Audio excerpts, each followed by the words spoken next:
आज हम सुनेंगे हाउसवाइफ की अहमियत। माँ बेटे और बहू तीनों ही खाने के टेबल पर बैठकर खाना खा रहे थे। खाते समय लड़का अपनी पत्नी को बोला, सीमा तुमने आज भी दाल चावल बनाया? खाना बनाने में तो आलस मत किया करो तुम, बस हाउसवाइफ ही तो हो।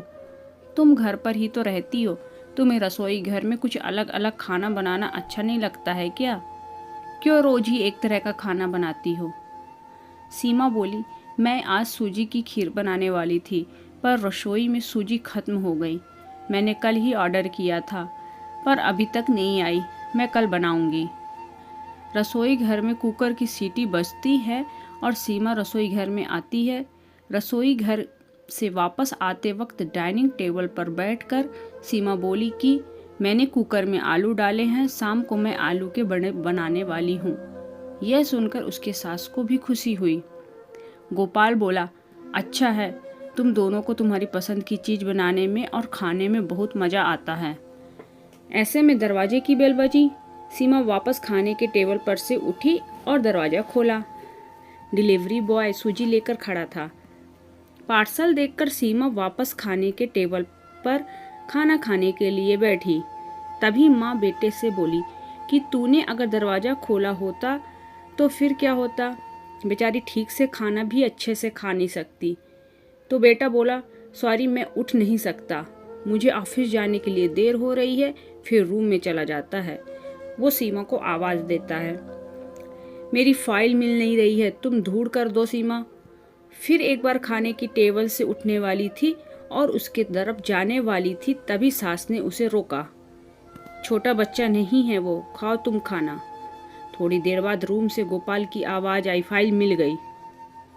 सास और बहू दोनों ही खाने के टेबल पर एक दूसरे की तरफ देखकर हंसने लगी। गोपाल ऑफिस जाने के लिए निकल गया।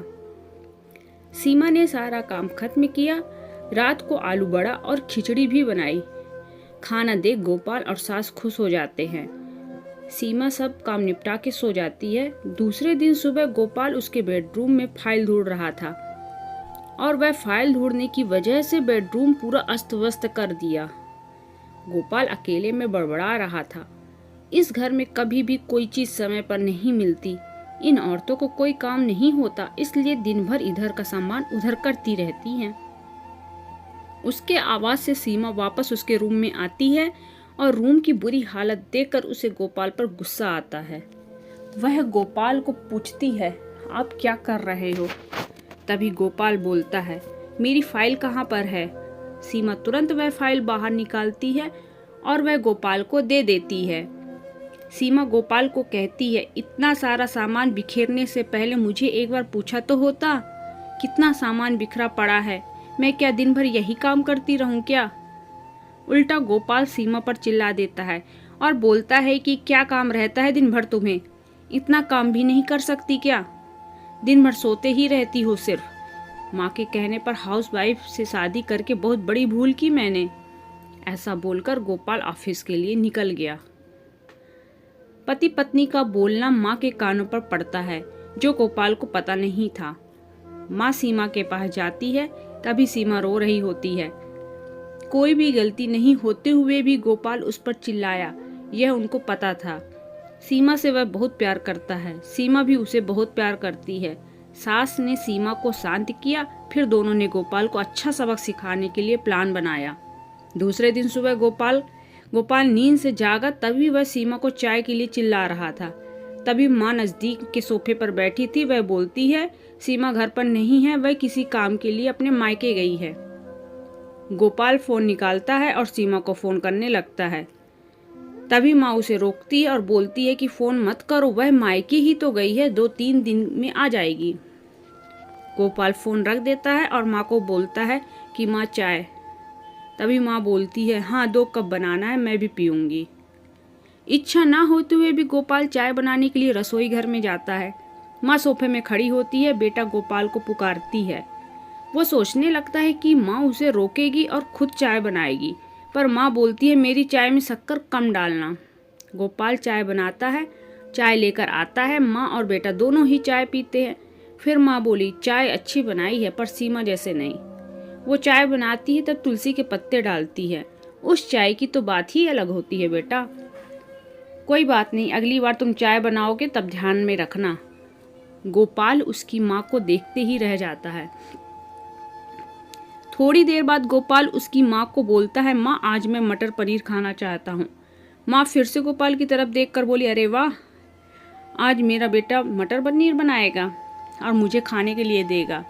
अच्छा हुआ, बहुत दिनों से मटर पनीर खाने की इच्छा हो रही थी। तभी गोपाल बोला, अरे माँ, मटर पनीर आप तो बनाने के लिए कहने वाला था।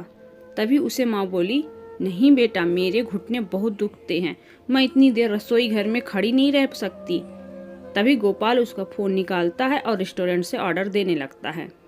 तभी माँ उसे रोकती और बोलती है, मुझे वह होटल का खाना पचता नहीं है, मुझे गैस हो जाती है।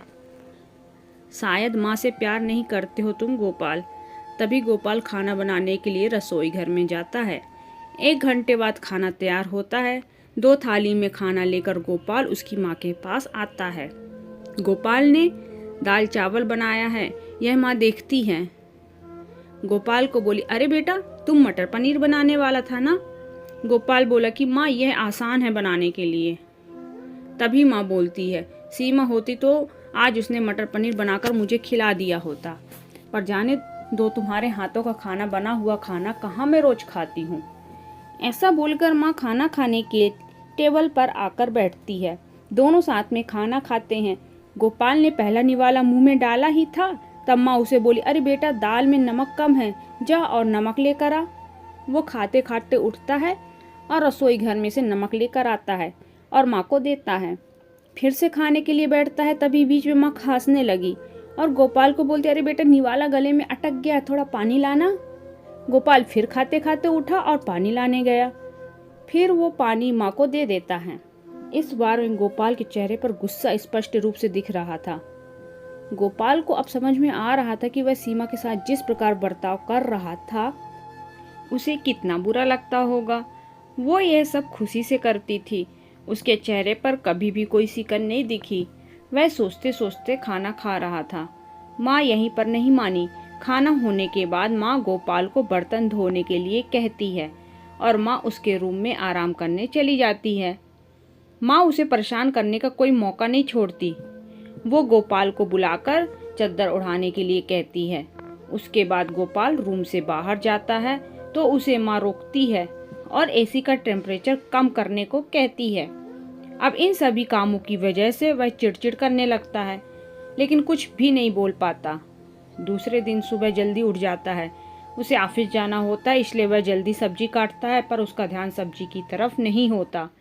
वह सीमा का विचार कर रहा होता है। वो सोच रहा होता है, हाउसवाइफ का काम आसान होता है, ऐसा मुझे लगता था, पर वह सच में वैसे नहीं है। मैं कितना गलत बर्ताव करता था सीमा के साथ। मन ही मन पछता रहा होता है। तभी सब्जी काटते समय अपनी उंगली काट लेता है। वह उठकर बेसिन में उंगली धोने के लिए जाता है। ऐसे में सीमा उसके पास आती है और हाथ पर पट्टी बांधने लगती है।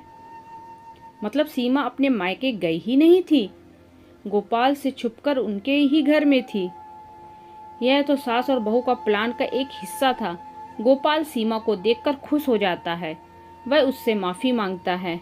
वह सीमा को बोलता है कि घर का काम करना बहुत आसान होता है, तुम घर पर रहती हो, तुम्हें क्या काम रहता है, ऐसा मैं हमेशा बोलता था, पर एक ही दिन में मुझे सब समझ में आ गया। मैं तुम्हें ऐसा कभी भी नहीं बोलूँगा और इसके आगे हम एक साथ घर के काम करेंगे। अगर घर हमारे दोनों का है तो घर के काम भी हम दोनों के ही करेंगे। दोनों का बोलना माँ बाहर से सुन रही थी। वह दोनों के लिए बहुत खुश थी। दोस्तों, उम्मीद करती हूँ कि आपको कहानी पसंद आई होगी। अगर पसंद आए तो एक लाइक शेयर जरूर करिएगा और अभी तक चैनल को सब्सक्राइब नहीं किया है तो हमारे चैनल अलका के शब्द को सब्सक्राइब करके बेल आइकन जरूर दबाएं। धन्यवाद।